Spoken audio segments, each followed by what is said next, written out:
자, 연말이다 보니 송년회 모임들로 바쁘시죠? 지인들과 함께 한 해를 마무리하는 것도 의미가 있겠지만 좀 혼자 조용히 한 해를 정리해보면 어떨까요? 그동안 사놓고 읽지 못한 책을 읽어본다거나 아니면 다시 읽어보고 싶은 책 리스트를 적어보기도 하고요.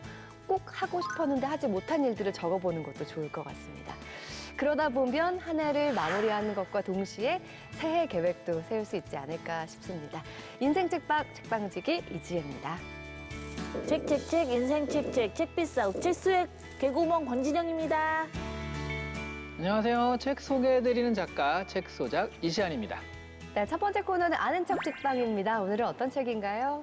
오늘은 정말 겨울과 굉장히 잘 어울리는 책을 준비했는데요. 그 전에 또 먼저 알아야 될 애니메이션이 있습니다. 네. 뭐 이거 Do you wanna be a snowman? 오, 노래도 아시죠? 잘하네. 아닙니다. 안나 노래. 그렇죠. 네. 아, 이거는 정말 애니메이션계 역사를 바꾼 맞아요, 네. 맞아요. 겨울왕국이라는 작품 있잖아요. 네. 다 뭐 아시죠? 아, 그렇죠. 저희 조카들도 내내 그 안나랑 엘사 드레스 입고 다녔어요. 내가 사줬어, 애들을.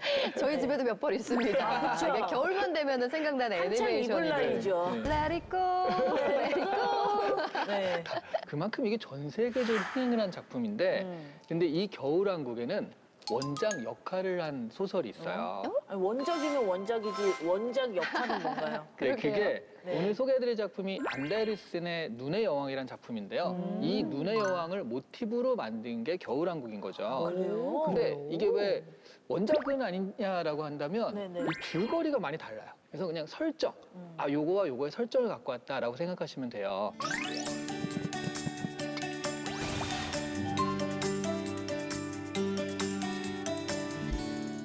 눈의 여왕의 간단한 줄거리는 뭐냐면 그 눈의 여왕이 여기는 그냥 마녀예요. 마녀예요, 사악한 눈의 마녀. 여왕이? 네. 눈의 여왕. 눈의 여왕. 네. 그래서 눈의 여왕한테 그 동네 친구, 소꿉친구로 자란 카이와 게르다라는 두 친구가 있었는데요. 이 눈의 여왕한테 카이가 납치가 돼요. 그래서 게르다가 그 카이를 찾기 위해서 여정을 떠나는 그런 얘기거든요. 그래요? 근데 눈의 여왕이 악역이라는 게 굉장히 낯설다는 느낌이 들어요. 왜냐면 눈의 여왕 하면 뭔가 이렇게 푸른베개, 네. 아주 아름다운 존재, 그래서 조금 차가운 이런 느낌이거든요. 그게 엘사 때문입니다. 레디꺼 이걸 보면 네, 그렇게 될 수밖에 없는데 네. 여기서 아는 척 포인트 첫 번째입니다. 그 눈의 여왕에 대해서 좀 알아볼까 하는데요.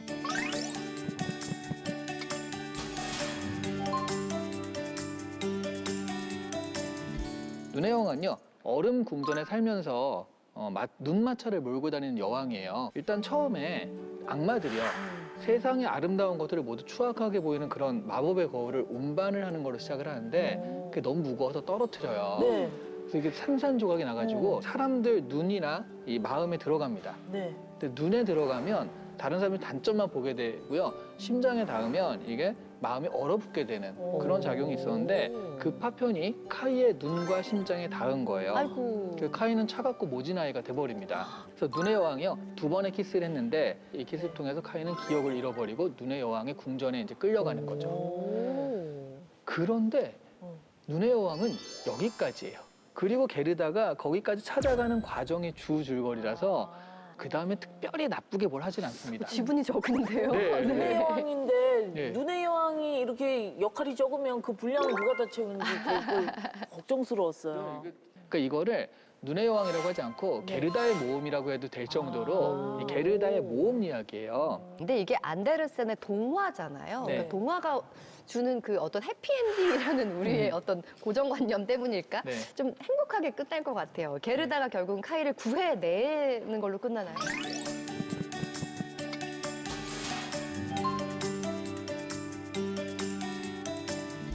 어떻게 보면 결말은 구해낼 것이다가 이제 한 80~90% 되는 거니까 네. 어떤 과정을 거쳐서 구해내는가 이런 건데 모험 과정에서 정말 온갖 시련을 다 겪는데 재밌는 건 계속 만나는 사람들이 이 게르다를 도와주게 됩니다. 나중에는 카이를 구해가지고 네. 뜨거운 눈물을 흘리거든요. 그러니까 이 원래 얼음 조각이 박혀서 얘가 네. 이제 차갑게 변했잖아요. 네. 그게 다 녹으면서 결국 고향으로 데리고 돌아오는. 겨울왕국이랑 너무 내용이 다른 것 같아서 이걸 원작이라고 할 수 있을지가 궁금한데요. 그래서 이제 아는 척 포인트 세 번째가 겨울왕국과 눈의 여왕을 좀 비교해서 좀 볼까 하는데요.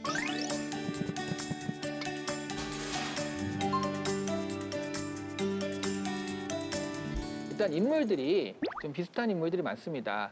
그러니까 어떤 능력이나 이런 거는 눈의 여왕이고, 그런데 겨울왕국에선 안나가 엘사를 구하는 거잖아요. 네. 그러니까 이게 카이 플러스 눈의 여왕의 역할을 한 게 엘사다라고 생각하시면 될 것 같고요. 그래서 원래 눈의 여왕은 사악한 마녀인데 우리가 보기에는 좀 좋은 사람처럼 인식이 되는 게 이게 둘이 합쳐져서 그런 것 같아요. 그리고 게르다는 전형적으로 안나죠. 그 만나는 사람들 다 안나를 도와주잖아요. 술록도 나오고. 예, 그러면서 안나가 또 되게 순수하게 네네. 그런 것들을 찾아 나서는 모습이 정말 게르다 이퀄 안나 이렇게 캐릭터를 가져왔다고 보시면 될 것 같고요. 근데 어쨌든요, 두 작품의 공통점은요, 순수한 사랑으로 역경을 극복해 나갈 수 있다라는 얘기고요. 네. 여기도 카이와 게르다의 우정이 나오는데요.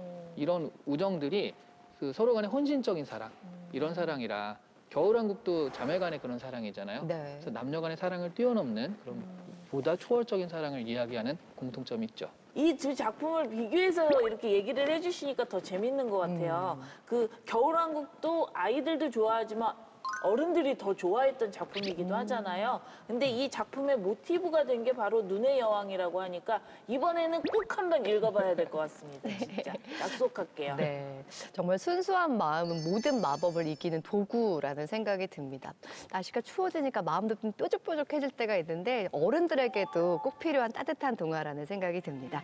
자, 오늘 아는 척 책방에서는요, 크리스티안 안데르센의 눈의 여왕 만나봤습니다.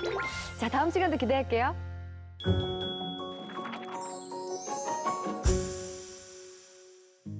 책과 인생 이야기 함께하는 인생 책방, 오늘은 아주 특별한 분을 모셨습니다. 국회 사무처의 수장이시죠? 이광재 국회 사무총장님 나오셨습니다. 어서 오세요. 네, 안녕하세요. 안녕하세요. 네, 반갑습니다. 저도 박수요. 네.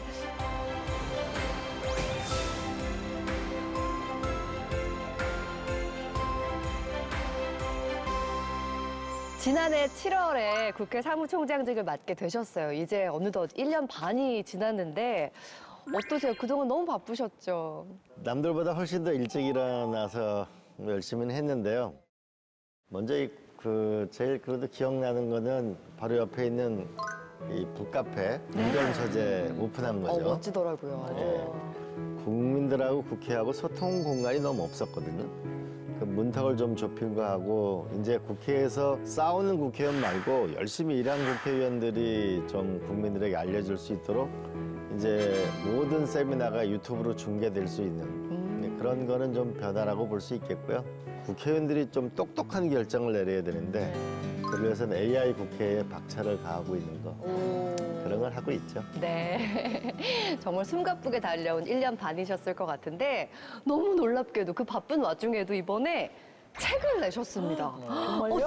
어뜨거라. 정말 따끈따끈하게 나온 신간이에요. 자, 제목이 참 좋습니다. 같이 저도 있어요. 식사합시다. 식사합시다. 네, 네. 일단 제목이 굉장히 전 마음에 들어요. 어떤 책인지 직접 소개를 좀 해주세요. 요즘 그 영화 우리 그 서울의 봄이 인기잖아요. 네. 12.12 군사 쿠데타 이후에 80년의 아픈 시간 뒤에 그러니까 저의 대학 생활부터 어떤 이광재라는 한 젊은이가 어떻게 살아갔고 그 이후에 노무현 변호사가 인권 변호사로 어떻게 변해서 정치인이 되었는지 그래서 그 두 남자의 이야기죠. 음식 이야기로 많이 그래서 오. 음식 이야기로 좀 쉬운 듯 그러나 가면 또 우리 함께 생각해 봐야 될 이야기가 있는 책입니다. 아니 근데 가뜩이나 바쁘실 것 같은데 같이 식사합시다라는 제목의 책을 낸 다음부터 밥 먹자는 사람 많아졌을 것 같은데. 지금 계속 먹고 있어요. 그러니까 이 뜻은 뭐냐면 우리 좀 같이 먹고 삽시다.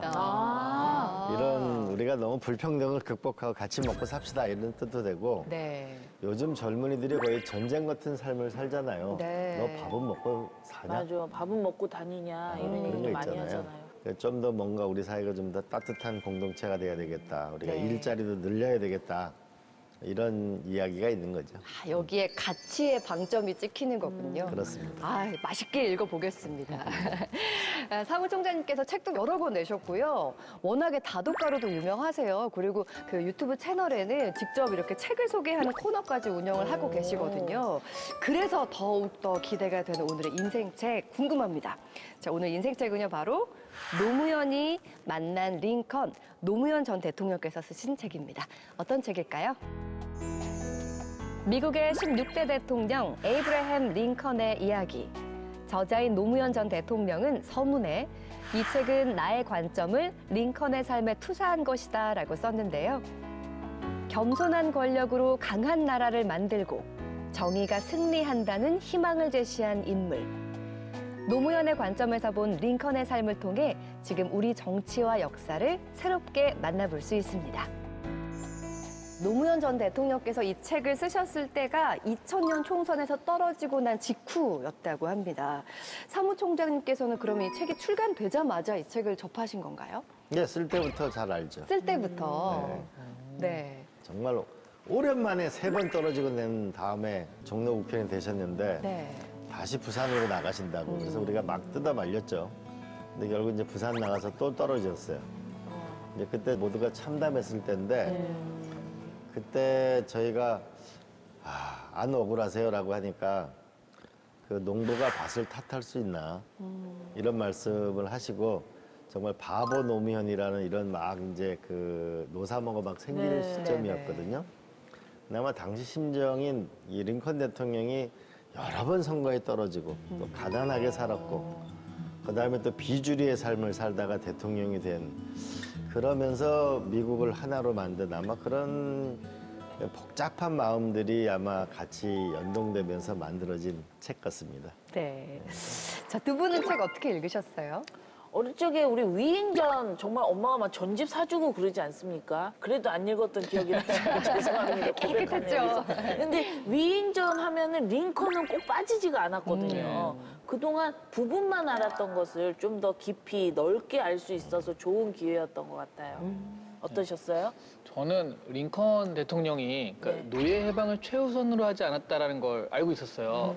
약간 배신감이 드는 거잖아요. 네. 노예 해방으로 유명하신 분이 그거 안 해도 된다라고 얘기를 했다니까 그래서 이게 뭐지 생각했는데 이 책을 보니까 왜 그런지 그 배경이라든가 뭐 전후 사정에 대해서 나와 있더라고요. 사실 이분은 연방을 유지하는 게 정말 그 하나된 미국을 만드는 게 제일이었거든요. 그런 걸 이해하니까 확실히 링컨 대통령의 그 입체적인 모습을 좀 보게 돼서 좋았습니다. 네, 그럼 지금부터 본격적으로 키워드를 통해서 이광재 사무총장님의 책과 인생 이야기 나눠보겠습니다. 첫 번째 키워드입니다. 네, 첫 번째 키워드는 링컨을 만나다입니다. 노무현 전 대통령께서 왜 링컨에 주목을 하게 되셨는지 책을 쓰시게 된 이유가 일단 궁금합니다. 노무현 대통령이 이제 그 2000년도 총선에 개표하실 때 그때 이 링컨 연설문을 봤거든요. 근데 그때 링컨 연설문은 이제 남북 전쟁에 이제 승리했으니까 네. 전쟁의 뭐 승리 이런 걸 얘기하는 것보다는 어떻게 하면 미국을 하나로 만들 건가, 그다음에 패배한 사람들을 어떻게 껴안을 건가, 어떻게 화해하고 용서할 건가 이런 거에 대해서 아마 깊은 감명을 받았다고 생각합니다. 노무현 대통령도 이렇게 동서가 전라도 경상도가 갈라져 가지고 나라가 될 건가? 그럼 두 개의 국민을 가지고 어떻게 나라를 만들 수 있을 건가? 분열된 땅 위에는 집을 지을 수가 없다. 이런 걸 극복하려고 하는 아마 강한 열망, 투영된 거 아닌가 싶습니다. 말씀 들어보니까 링컨의 그 취임 연설문이 궁금해집니다. 우리 이시안 작가께서 빙의를 해서 좀 일부 낭독을 해주시면 링컨이에요? 링컨에 영어로 해야 될 것 같은데 그러면 제가 좀 읽어드리면 우리가 심판받지 않기 위해서는 상대를 심판하지 않도록 합시다. 지금까지 어느 쪽도 신의 충분한 응답을 받지 못했습니다. 누구에게도 원한 갖지 말고 모든 일을 사랑하는 마음으로 신께서 우리더러 보게 하신 그 정의로움에 대한 굳은 확신을 가지고 우리는 지금 우리에게 안겨진 일을 끝내기 위해 이 나라의 상처를 꿰매기 위해 모든 나라들과의 정의롭고 영원한 평화를 이루는데 도움이 될 모든 일을 다하기 위해 매진합니다. 이런 내용입니다. 그러니까 연설문의 내용을 보면요. 승리에 정말 취해 있는 것이 아니라 이 남북 전쟁으로 인해 생긴 갈등을 어떻게 치유할 것인지 이런 고민들이 좀 담겨 있다는 생각이 들거든요. 정말 이 사회 갈등을 좀 줄이고 함께 통합하는 데 있어서 정치의 역할이 얼마나 중요한지를 보여주는 대목인 것 같아요. 예. 우리가 조그만 집안에서도 왜 뭐 가정에서 한번 싸움이 일어나면은 며칠 동안 스트레스 맞아요. 받잖아요. 네, 분위기가 안 좋아지고. 하물며 이게 한 나라에서 이렇게 극심한 갈등을 가면 정말 앞을 내다볼 수 없거든요. 결국은 국민들은 훨씬 더 갈라지게 되고 또 싸우고 나면 마음의 상처를 다 입잖아요. 네. 이 두 개의 국민, 두 개의 나라로는 앞으로 나갈 수 없다고 보거든요. 이젠 좀 바뀌어야 할 때라고 생각합니다. 살면서 정말 만남이라는 게 중요하잖아요. 오늘 첫 번째 키워드가 링컨과의 만남인데 이광재 사무총장님 같은 경우도 노무현 전 대통령과의 만남을 저희가 빼놓고 얘기할 수가 없을 것 같아요. 두 분의 인연이 어떻게 처음 시작되게 된 건가요? 참 운명 같은 건데요. 제가 23살 때 그분이 42살에 국회의원이 되셨거든요. 근데 한 3시간 정도 저기 코리아나 호텔에서 인터뷰를 하고 난 다음에 그분이 저한테 나는 정치를 잘 모르니까 나를 역사 발전의 도구로 써달라. 그렇게 말씀하시면서 23살짜리 저한테 비서실 구성의 전권을 저한테 주셨어요. 우와, 정말요? 네. 그래서 그 운전하는 친구는 제 친구를 해서 지금도 봉하마을에 있어요. 네. 그리고 제가 워낙 나이가 어렸기 때문에 선배들을 주로 팀으로 짜가지고 월급을 n분의 1로 나눠서 시작을 했는데 그의 청문회까지 해서 일약 국민적 사랑을 받는 정치인으로 성장하게 됐고 참 알 수 없는 운명 같은 거죠. 어떻게 생겼는지 모르겠어요, 저도. 아니 도대체 뭘 보고 23살짜리 애한테 이걸 맡기셨냐 이렇게 물어본 적이 있으실 것 같은데요. 뭐 그렇게 물어보지는 않았는데 아마 30대에 청와대 국정상황실장을 맡기신 걸로 보나 그 뒤에 이제 장관 인선안을 보여주셨는데 제가 좀 몇 개 반대를 했거든요. 몇 분에 대해서. 이제 뭐 말씀을 하시다가 나중에 대통령이 화가 확 나신 거예요. 그러니까 네. 야, 내가 인사권자야. 나도 갑자기 민망하고 네. 아, 이걸 어떻게 수습하지 이랬는데 야, 오늘 그만하자 그러시는 거예요. 그래서 네. 내가 너무 함부로 하나. 그날 밤도 못 자고 막 뒤척이는데 새벽에 전화가 오셨어요. 네. 그래가지고 이제 안가에서 이제 둘이 만났는데 그때 내가 참 너 때문에 잠을 못 주무셨다 그러더라고요. 그래서 너가 지적한 부분에 대해서 이거는 합리성이 있어 보이고 그래서 이건 내가 수용을 하는데 이 사람에 대해서는 이건 나는 이것 때문에 해야 된다. 이 말씀을 들으면서 아, 이분이 정말 나를 존중하고 그런 거를 많이 깨닫게도 됐고 또 한편으로는 정말 감사하고 고마워 마음을 잊을 수가 없죠. 그리고 우리 노 전 대통령님의 그 보좌진으로 활동을 계속 하셨잖아요. 네네. 근데 우리 노 전 대통령님이 처음부터 잘 되신 게 아니라 낙선을 꽤 많이 하신 걸로 알고 있는데 네. 어떻게 경제적으로도 많이 힘들지 않았을까 그런 생각이 드는데 어떠셨어요? 이런 말할 수가 없죠. 저희 네. 그 아내가 정치부 기자였어요. 네. 문화부 기자였기 때문에 먹고 살 수는 있었고 네. 그런데 이제 96년도에 종로에 떨어지셨을 때 이제 정치를 이제 너무 힘들다 했어. 이제 그만하자. 네. 라고 그랬을 때 이제 어떻게 하면 정치를 안 그만두게 할까 생각하다가 제가 청진동에 종로구 청진동에 그 청진동 옆에다가 80평짜리 카페를 열었어요. 카페요? 네. 와. 식당. 네. 있으시다. 그래서 식당을 열어가지고 낮에는 오므라이스하고 돈가스를 주로 팔고 네. 저녁에는 뭐 낙지 소면 이래가지고 소주 팔고 이런 집을 해서 참모가 자기 재산을 털어서라도 어쨌든 이걸 지키려고 하는데 네. 이제 그러면서 이제 다시 노무현 대통령이 차츰차츰 또 마음이 돌아오셔가지고 이제 정치를 다시 하자 이렇게 되셨죠. 저도 힘든 시절이 많았죠. 왜냐하면 나중에 대통령 선거 경선에 나왔는데 네.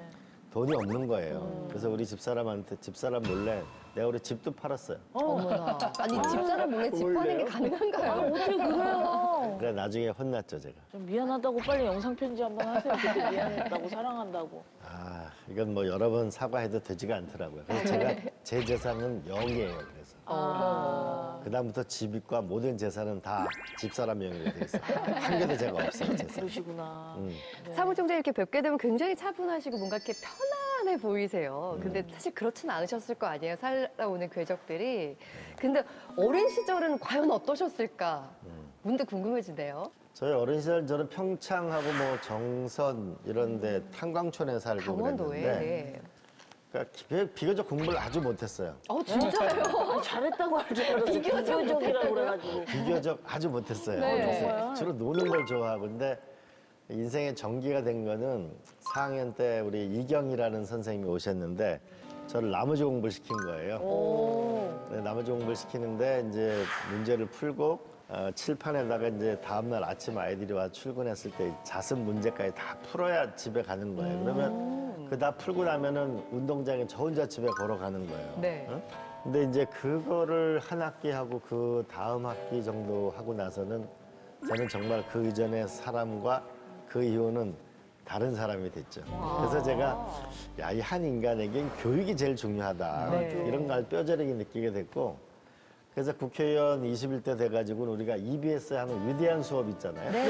세계 석학. 네. 저는 가난한 집 아이든 누구든 뭐냐면 전 세계 최고의 지식을 상수도 물 먹듯이 흡수해야 된다고 생각해서 그 위대한 수업을 만들었는데 네. 보람되게 생각해요. 네. 아니 그러면 어린 시절에 조금 가난하셨었던 건가요? 그러니까 처음엔 좀 가난했고요. 나중에 그 우리 어머님이 처음엔 두부 공장, 아버님은 이제 공무원 하셨고 처음엔 두부를 만들어서 파셨고 나중에는 방앗간을 하고 이러면서 이제 차츰 형편이 많이 나아지었어요. 그래서 저희가 7남매인데 그 전부 뭐냐면은 우리가 저 유학을 나와서 학교를 다니고 이런 걸로 봐서 두 분이 진짜 열심히 일하셨어요. 정말 열심히. 그때 TV가 우리가 다른 집에 보러 가니까 그때 뭐 사실 발도 잘 안 씻고 그럴 때 아니에요. 애기 때 그렇죠. 뭐 좀 싫어하잖아요. 네. 그래서 이제 그 집에서 좀 부잣집에 가서 TV를 못 봤어요. 네. 그래서 누나랑 나랑 울고 오니까 우리 아버지가 야 TV를 사라. 그래서 이제 이 마당에 TV를 사고 네. 멍석을 다 깔은 다음에 동네 사람들 다 불러가지고 이제 뭐 감자 먹으면서 네. 이렇게 보는 건데 그때 그게 열어라는 드라마였는데 아우, 예.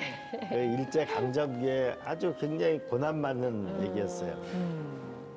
근데 지금 이 비주얼적으로는 굉장히 도시적인 남자 같아요. 그렇더라고요. 예. 제가 연세대학교 입학했는데 네.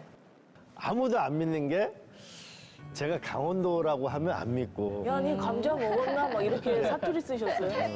그런데 애들이 내가 지금은 사투리가 없는데 네. 그랬더래요? 그러니까 애들이 막 묻는 거예요. 저 진짜 강원도 갔구나, 쟤. 우리 사무총장님의 삶에 또 엄청난 변화를 일으켰던 특별한 인연이 있었다고 들었어요. 원주로 전학을 나왔는데 그때 만난 친구 집에 이제 갔는데 정말 책이 어마어마하게 있는 거예요, 장서가. 정말 너무나 큰 문화적인 충격이었어요. 오. 그리고 그 옆집에는 그 친구 아버님의 큰 아버님이 사셨는데 거기가 이제 그 우리 생명사상을 만든 장일순 선생님이라고 우리 나중에 김지아 선생님, 박경리 선생님 제가 당시 70년대 유명한 소위 제야 운동가들을 거기서 다 만나게 됐죠. 오. 그래서 그 친구를 만나게 되면서 책을 만나게 됐어요. 네. 그래서 자취를 할 때니까 그때 책을 빌려서 보고 그 뒤에 도서관을 보면서 제가 많이 각성하게 된 거죠. 그래서 제가 봉산동이라는 데서 자취 생활을 했는데 저녁을 먹고 이제 철길 옆에 들어섰는데 그 한여름이었는데 이렇게 기차가 지나가니까 보이지 않던 하루살이가 확 보이는 거예요. 네네. 그때 문득 이런 생각이 들더라고요. 제가 중학교 2학년 때인데 나도 저렇게 수맛이 많은 하루살이 중에 그냥 살다 가는 거 아닌가. 중학생 때요? 중학생이요. 아니, 어떻게 그렇게 성숙할 수가 있지? 아마 혼자 자취 생활을 하고 그러니까 아마 네. 그랬던 거 아닌가 싶은데 또 한 번은 그 제가 이제 도서관에서 인육점이라는 사람이 걸린 인육점이라는 그림을 봤는데 학교 중학교를 마치고 이제 집에 가는데 정육점 옆을 지나게 됐어요. 근데 네. 그걸 보는 순간 나도 이 다음에 자라면 저기 서 있는 고기처럼 걸려서 나를 사가세요. 어. 그렇게 되는 삶을 살게 되지 않을까라는 그런 굉장히 두려움? 네, 그렇게 되면서 이제 저를 많이 이렇게 뭐랄까 공부를 하고 독서를 많이 하게 되는 그런 큰 계기를 만들어준 저의 은인 같은 친구죠. 중학교 때 내가 최고야 막 이러는 시기에 네. 인생은 하루살이가 아닌가. 중이병이 얼마나 무서워, 중이병이. 도대체 이런 어떤 어떤 책을 아마- 읽으신지 되게 그때 궁금해요. 아마 사춘기 때문에 그럴지도 몰라요. 네. 아니, 사춘기 때 애들 엄청 무서운데 우리 총장님은 정말 다르셨네요. 깊이 있는 사유를 하셨던 네. 것 같아요. 근데 그만큼 만남이 중요한 것 같습니다. 첫 번째 키워드가 링컨을 만난 얘기였는데 뭐 노무현 대통령과의 만남, 선생님과의 만남, 또 친구와의 그 책과의 만남을 통해서 어떻게 인생을 지금까지 살아오시게 됐는지를 알게 되는 것 같습니다. 자, 두 번째 키워드 이어서 볼게요. 자, 두 번째 키워드는 링컨이 만든 나라입니다. 책 부제를 보면요, 이렇게 써 있어요. 겸손한 권력으로 강한 나라를 만든 정치인, 이렇게 적혀 있는데, 겸손한 권력이라는 표현이 좀 저는 굉장히 촉촉하게 다가오더라고요. 이시안 작가께서 좀 소개를 해주시죠. 이게 사실 좋은 말로 겸손한 권력이지 조금 힘없는 권력이기도 했습니다. 또 여기서 나오는 그 미드 장군의 일화가 있는데 남군을 물리쳐가지고 링컨 대통령이 그 뒤쫓아가가지고 그 마저 공격해라라고 명령을 내린 거거든요. 미드 장군이 그걸 거절합니다. 그러니까 링컨 입장에서는 너무 열받잖아요. 네네. 그러면 막 질책을 할 수 있는데 질책도 못하고 편지를 써요. 섭섭합니다. 더 중요한 건 그 편지를 보내지도 못해요. 그 나중에 대통령 기록에서 발견됐거든요. 이런 식으로 링컨 정권은 강력하지 못했고 수많은 정적들의 공격을 받기도 했거든요. 근데 이 부분에 대해서 이 책의 작가가 이제 노무현 전 대통령이시잖아요. 네. 서문에서 이렇게 얘기를 해요. 여러 가지 권력적 수단을 통한 강제력에 있어서는 분명히 허약했지만 링컨의 지도력은 대중의 지지, 대중의 신뢰, 민주적 절차의 뿌리박은 통합의 지도력, 겸손한 권력이다 이렇게 평가를 하거든요. 링컨에 대한 이야기를 나누고 있는데 사무총장님께서 바라보는 링컨 어떤 사람인가요? 저는 링컨 대통령 중에 가장 인상적으로 보는 거는 그 이민자들을 대량으로 끊는 홈스테이법이라는 건데요. 5년간 거주하고 집을 짓고 서부 시대를 개척하면 땅을 20만 평을 주는 거예요. 우와. 20만 평? 네. 그러다 보니까 이 콜로라도의 금강까지 터지니까 유럽에서 3천만 명이 대량 이민이 온 겁니다. 우와. 그러니까 이민자의 나라가 됐기 때문에 오늘날 미국이 된 거죠. 우리 네. 영화 보게 되면은 뭐 대부라는 영화 보면은 자유의 신상 앞에 수많은 외국인들이 이민자의 행렬을 볼 수 있죠. 네. 바로 아메리칸 드림을 만드는 이민자의 행렬을 만들었기 때문에 미국이 유리해진 게 있고 두 번째는 미국의 링컨 대통령이 과학원을 만든 사람이에요. 세 번째로는 동서횡단 철도를 만든 사람이에요. 네. 그래서 서부와 동부가 연결되어지는 이런 것을 만든 상당히 미래지향적인 지도자예요. 사실 뭐 홈스테이법 말씀하셨지만 우리나라 현실에서도 좀 생각해 볼 만한 것 같아요. 우리나라에도 요즘 최근에 우리나라 문화를 배우기 위해서 혹은 일을 하려고 많이 오는 이민자들, 이주자들 많잖아요. 세계적으로 보면은 네덜란드도 그렇고 싱가포르도 그렇고 미국도 그렇고 이민자가 와서 꿈을 이룬 나라가 세계적인 나라가 됩니다. 근데 미국은 아메리칸 드림이 있죠. 네. 근데 우리는 아직 코리안 드림이 없잖아요. 외국 사람 누가 와가지고 한국에 와서 크게 성공했다 이게 없잖아요.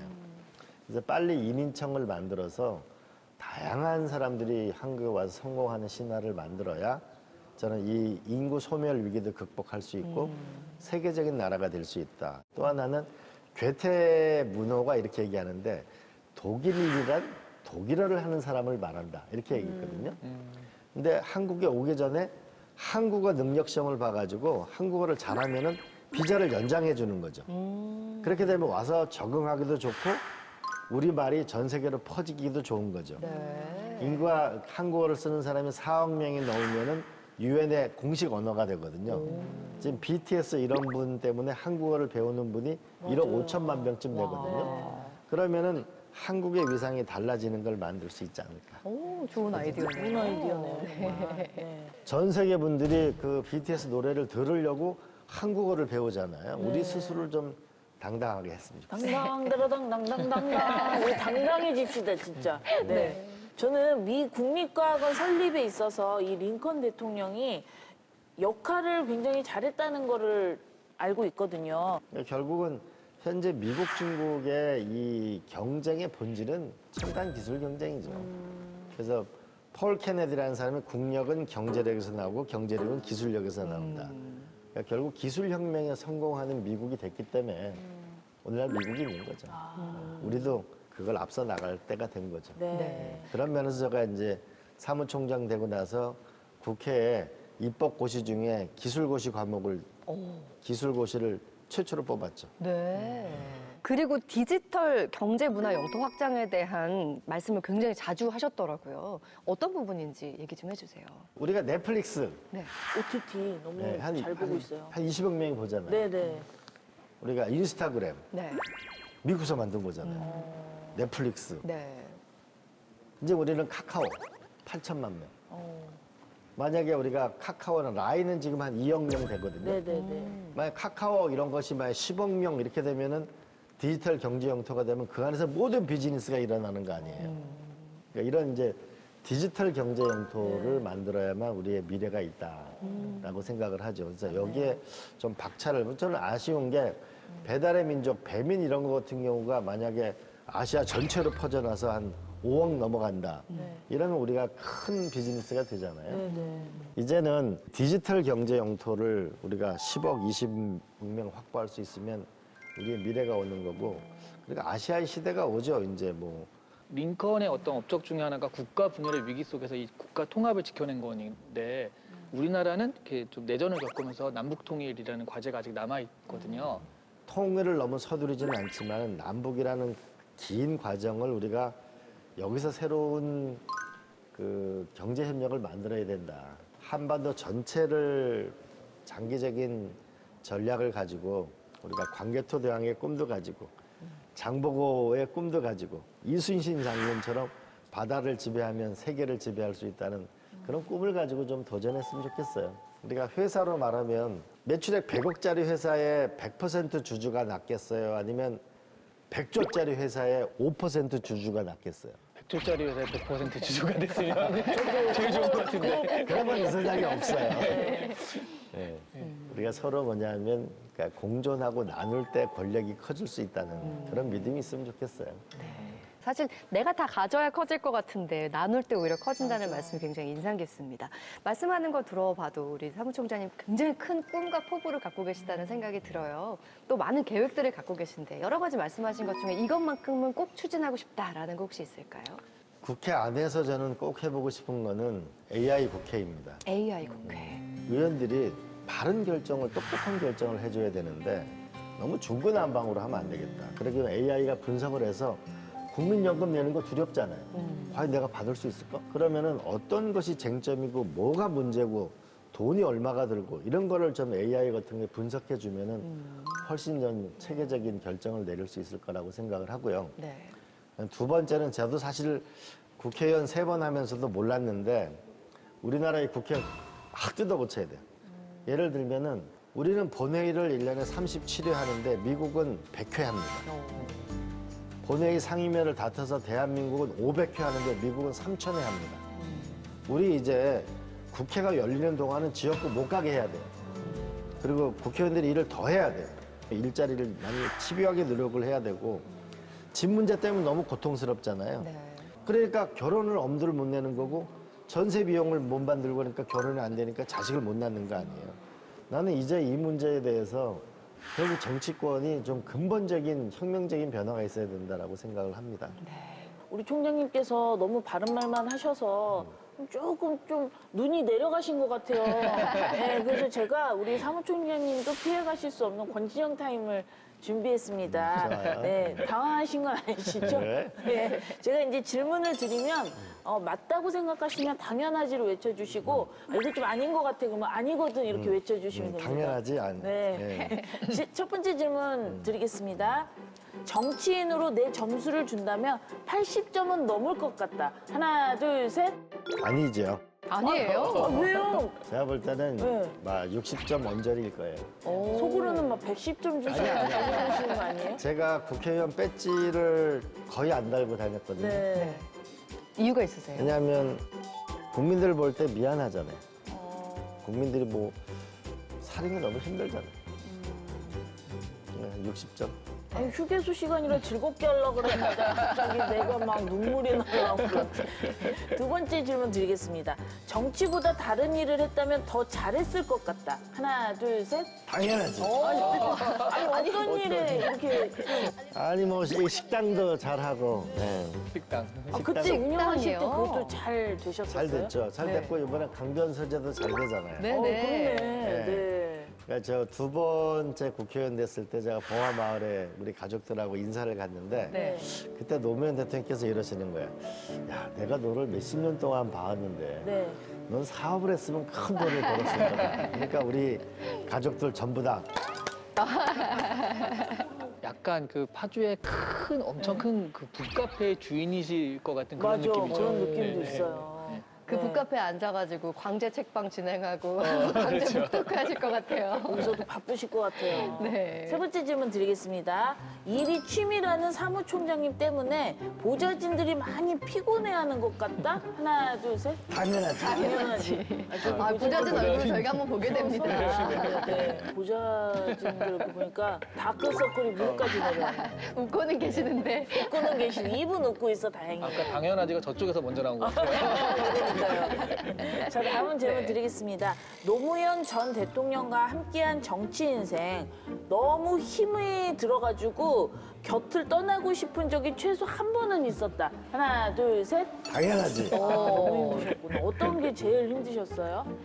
아무래도 월급을 못 받고 사는 시절이 많잖아요. 네. 진짜 힘드셨겠다. 그런데 그 노무현 대통령은 미워할 수 없는 사람이에요. 맞아요. 그리고 인간적이시고 노래방 가면 가끔 노래도 하시고 눈물도 많으시고 그러니까 사람을 사랑하는 분이죠. 미워할 수 없는 분이죠. 총장님도 이렇게 저희가 보면 미워할 수 없는 그런 맞아요. 예, 미소가 인간적인 닮으셨어요. 모습이 있습니다. 네. 감사해요. 네. 마지막 질문 드릴게요. 정치 얘기를 할 때보다 책 얘기를 할 때가 더 행복하다. 하나, 둘, 셋. 당연하지. 책을 엄청 좋아하시나 봐요. 제가 나머지 공부 경험하고 중학교 때 친구 그 집에 갔을 때의 그 영향을 많이 받았을 거예요. 그러니까 사람이 다른 거는 생각하는 게 다르기 때문이다. 그러니까 독서는 앉아서 하는 여행이고 여행은 서서 하는 독서다. 아는 것만큼 보인다. 뭐 그런 생각이죠. 네. 아, 너무 멋진 말이네요. 저희와 함께하는 여행은 마음에 드십니까? 당연하지. 아우, 센스 있으세요. 네. 우리 지금까지 우리 총장님의 솔직한 답변 감사드립니다. 네, 고맙습니다. 네. 네, 좋습니다. 감사합니다. 자, 이번에 이제 마지막 키워드를 한번 살펴보겠습니다. 이광재 사무총장의 책과 인생 이야기 마지막 키워드는요, 바로 통합의 리더십입니다. 우리 사무총장님께서 링컨에게 배우고 싶은 리더십이다라고 얘기를 들었어요. 통합의 리더십. 링컨 대통령은 자기 라이벌들을 다 내각에 중용하고 정말 힘들게 모욕적인 경우도 많이 당하거든요. 근데 그거를 참으면서 미국을 하나로 만들었다는 게 저는 너무 대단하다고 생각합니다. 우리가 사실을 권력을 가지면 짓밟을 수 있거든요. 네. 그런 면에서 저는 많이 경청하려고 하는 그런 리더십은 굉장히 저는 링컨 대통령이 배워야 될 점이고 그런 것 때문에 노 대통령이 아마 특별히 더 좋아하셨던 것 같아요.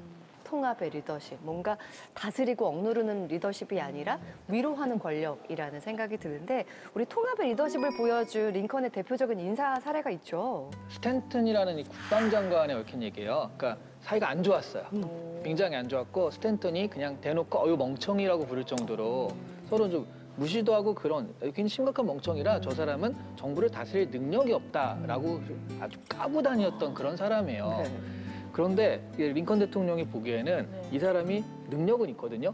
그래서 국방장관으로 임명을 합니다. 그리고 한 번은 무슨 명령을 전달했는데 이게 지금 대통령께서 이 일을 지시했다면 이거는 비난받아 마땅해. 멍청이다. 바보다. 이렇게 얘기를 해버린 거예요.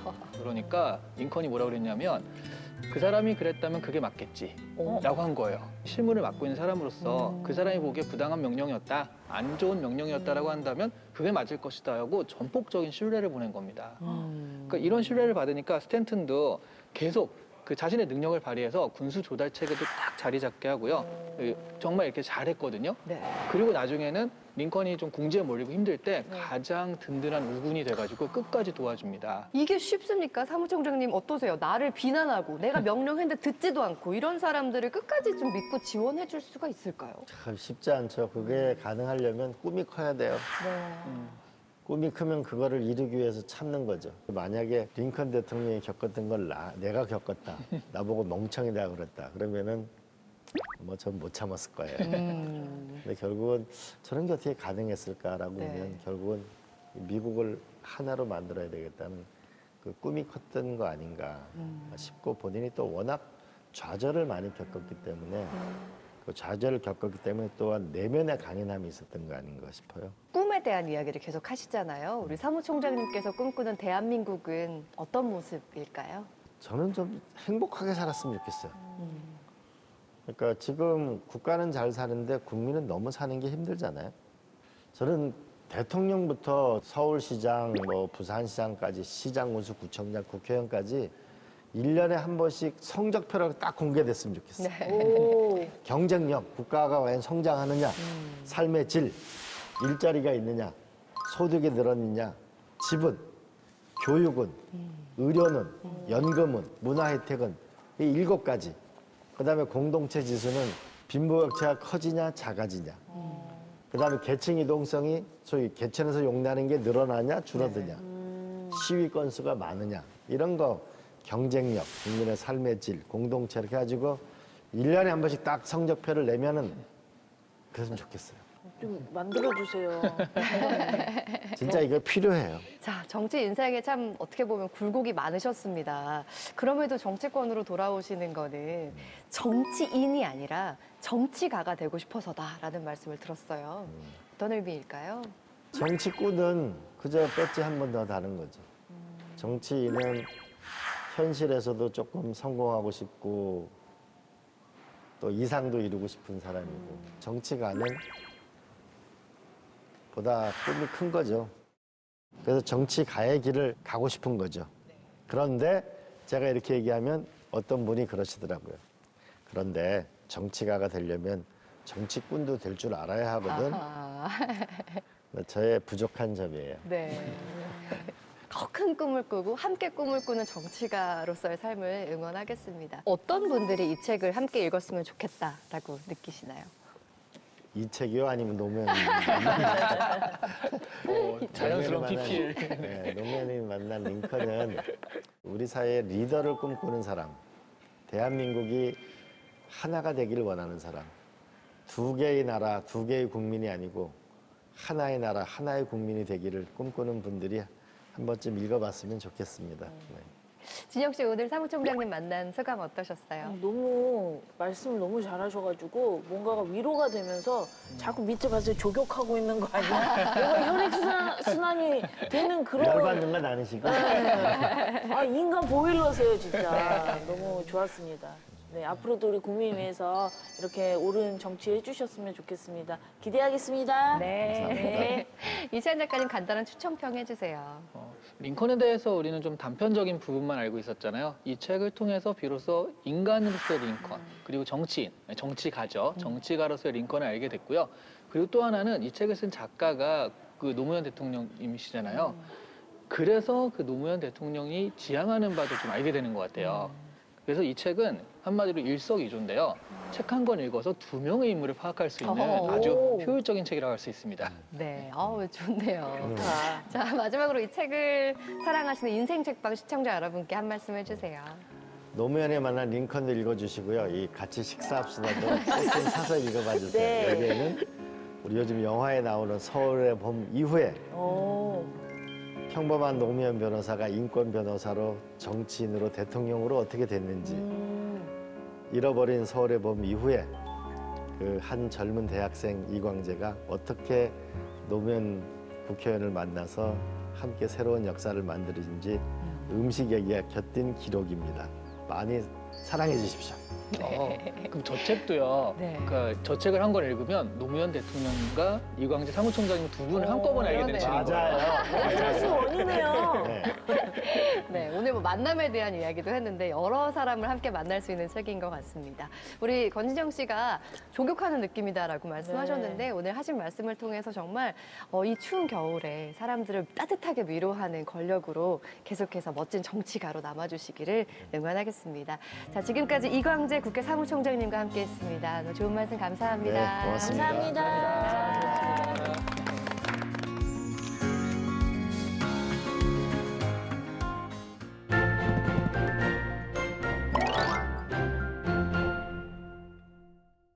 안녕하세요. 홍재경입니다. 역사를 잊은 민족에게 미래는 없다라는 유명한 말이 있죠. 우리는 과거로부터 교훈을 얻고 반성하며 다가올 미래를 대비하기도 하는데요. 그래서 오늘은 역사에 대한 이야기를 담은 책 준비했습니다. 전문가의 금주의 서평, 국회도서관과 함께하는 화제의 도서까지 함께 바로 만나보시죠. 외워야 할 것도 너무 많고 어려운 한국사. 대한민국 대표 역사 강사 최태성이 5,000년 역사의 핵심만 쏙쏙 담아 책을 펴냈습니다. 첫 번째로 소개할 책 최소한의 한국사는 고조선부터 현대까지 우리 역사에서 반드시 알아야 할 핵심 내용만 엄선해 책에 담았는데요.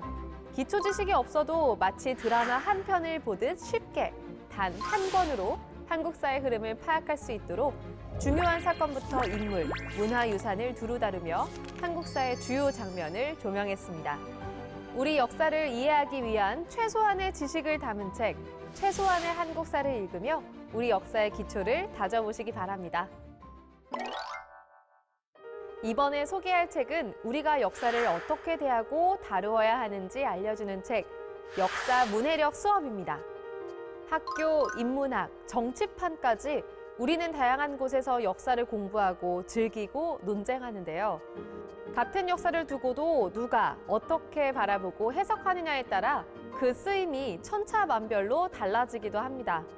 저자인 최호근 고려대학교 사학과 교수는 자신의 수업에서 다뤘던 내용에서 29개의 주제를 뽑아 독자들이 역사를 읽고 쓰는 법, 즉 역사 문해력에 관해 동서양의 풍부한 사례를 제시하며 흥미롭게 읽을 수 있도록 책을 구성했는데요. 무엇 때문에 역사를 공부하고 또 어떻게 역사를 쓸 것인지 궁금하신 분들에게 역사 문해력 수업을 추천해드립니다. 오늘의 서평책은 1920년대에서 30년대까지 일제강점기 시절 백화점을 통해 당대 문화와 시대상을 그려낸 책, 경성백화점 상품 박물지입니다.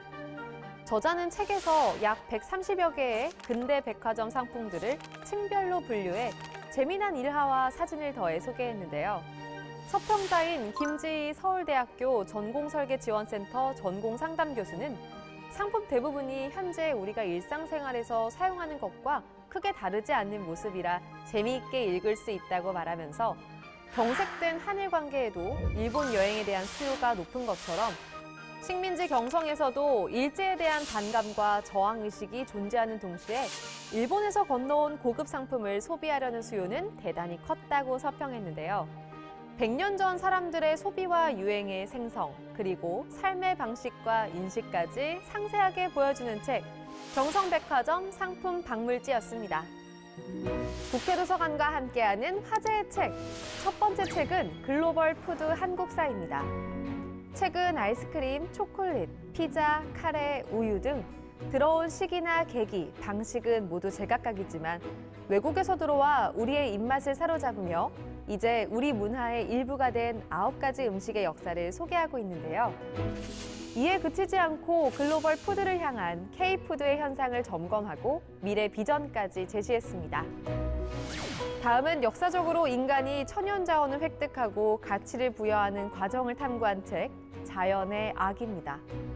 책은 원자재의 고유한 특성 분석으로 시작해 수익을 창출하는 제도와 주어진 자원에 의존하는 국가의 정치적 특색까지 이야기를 점점 넓혀가는데요. 인간이 생태를 대하는 방식에 문제를 제기하며 생태학, 정치학, 경제학의 조화를 꾀해야 할 때임을 강조했습니다. 조선 중기의 승려로 임진왜란에서 전쟁터에 나가 백성을 구한 사명대사의 이야기, 칼을 품고 슬퍼하다가 오늘 소개해드릴 마지막 화제의 책입니다. 사명의 어린 시절부터 출가의 길로 들어서는 과정, 그리고 왜군과 맞선 사명대사의 활약상으로 이어지는데요. 저자는 임진왜란에는 이순신 장군뿐 아니라 사명이라는 걸출한 영웅이 있었다는 사실을 알리고자 이 책을 펴냈다고 합니다. 오늘 뭐 읽지? 오늘은 역사에 대한 다양한 시선을 담은 책들을 살펴봤는데요. 역사의 의미에 대해 한 번 더 생각해보는 시간 되셨기를 바랍니다. 인류 사회의 발자취 속 다양한 기록들을 책으로 만나본 오늘 뭐 읽지? 여러분 유익하셨나요?